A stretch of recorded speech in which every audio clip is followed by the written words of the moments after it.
ইউরোপের অন্যতম শক্তিশালী অর্থনীতির দেশ ইতালি। দেশটিতে বছরের শুরু থেকেই প্রচুর পর্যটক আসতে শুরু করেছে।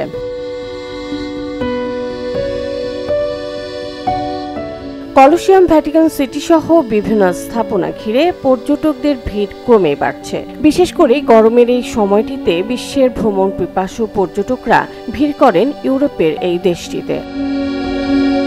গ্রীষ্মের এই সময়ে পর্যটন শিল্পকে কেন্দ্র করে আশায় বুক বাঁধেন প্রবাসী বাংলাদেশি ব্যবসায়ীরা।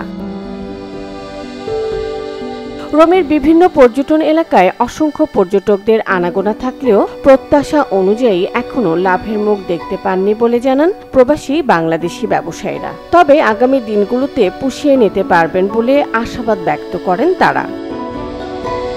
এই বছর এখন আমরা প্রত্যাশা অনুযায়ী বিজনেস করতে পারতেছি না, তবে আশা করছি যে নেক্সট মান্থগুলো থেকে ইনশাল্লাহ ভালো কিছু হবে। সামনের বছর ভ্যাটিকানের একটা স্পেশাল উৎসব আছে, ফেস্টিভ্যাল আছে, যেটাকে বলে জুবিলিও। তো তখন ৩-৪ গুণ লোক বেশি আসে। নর্মাল যে ক্যাপাসিটি, নর্মাল যে টুরিস্টগুলো আসে তাদের চেয়ে ৩-৪ গুণ বেশি আসে। দেন আমরা আশা করছি যে নেক্সট ইয়ারে প্রত্যাশা অনুযায়ী বিজনেস আমাদের হবে ইনশাল্লাহ। সারা বছরের মধ্যে গ্রীষ্মের এই সময়কে কেন্দ্র করে সবচাইতে বেশি রেমিটেন্স প্রেরণ করেন ইতালি প্রবাসীরা।